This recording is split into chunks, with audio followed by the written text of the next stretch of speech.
Good evening. This is Divya Goswami from Haridwar and I'm a PGT chemistry. Today I will discuss about the separation of mixtures. First of all, I would like to discuss about the matter. What is a matter?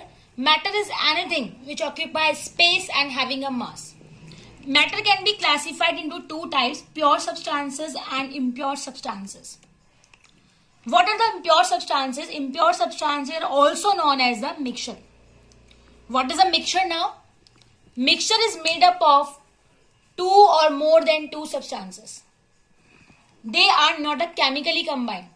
So they can separate easily by any physical method.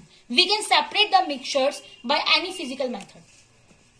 But here is a pure substance also. Pure substance also of two types, element and compound. Element made up of single atom like sodium, potassium. We can also write the gold, silver. They all are the element because they are single atom and which cannot be split.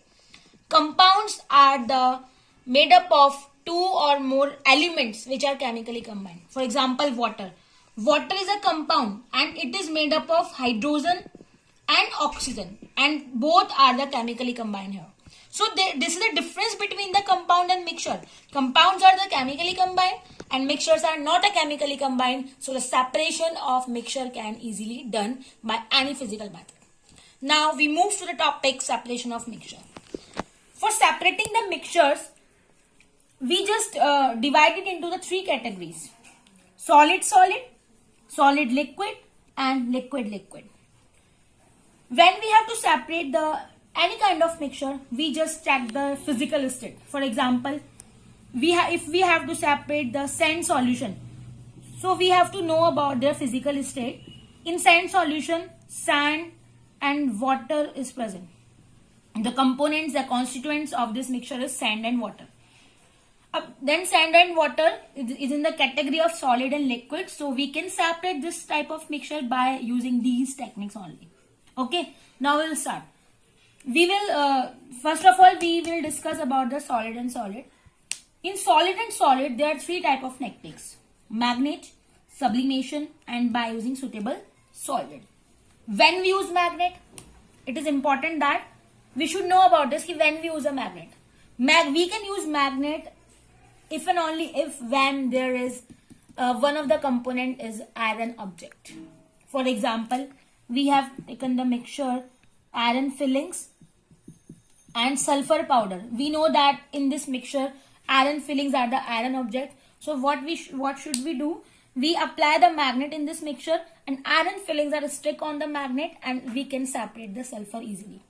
So this technique is used if when there is a one of the component is iron object.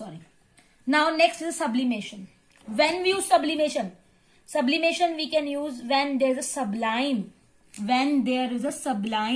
And what is the example? What are the example of sublime? Like naphthalene balls. We all know about the naphthalene balls. Camphor. And what is the sublimation? Sublimation is a process in which solid directly convert into gas. Like camphor. When we burn the camphor, it is converted into gas. So this is a sublime. So when there is a sublime in the as present in one of the component in the mixture, so we can separate it by using sublimation. Like naphthalene balls, ammonium chloride also an example of sublime. So please remember that sublime is any substance which can undergo sublimation, that is which can convert directly solid to gas without converting into liquid. Now next is by using suitable solvent. Suppose we have example sugar and sand. We know that they both are the solid, so we can separate this mixture by using these technique. Then we have to check which separation technique we can use in this example. We cannot use magnet because no component is an iron object. We cannot use sublimation because no one is a sublime here. But we can use suitable solvent. We have to select that solvent in which one of the component is soluble. For example, we use water here. So when we add water in this mixture, sugar is soluble and sand is remaining. So we can separate this mixture.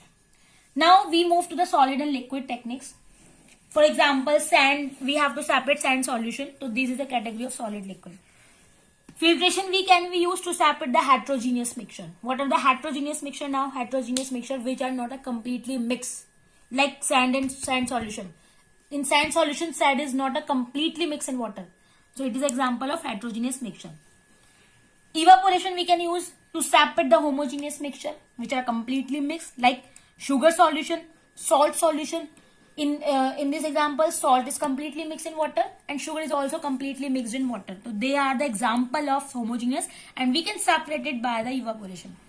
Crystallization, we can also use crystallization for to separate the homogeneous mixture, but there's a difference between them.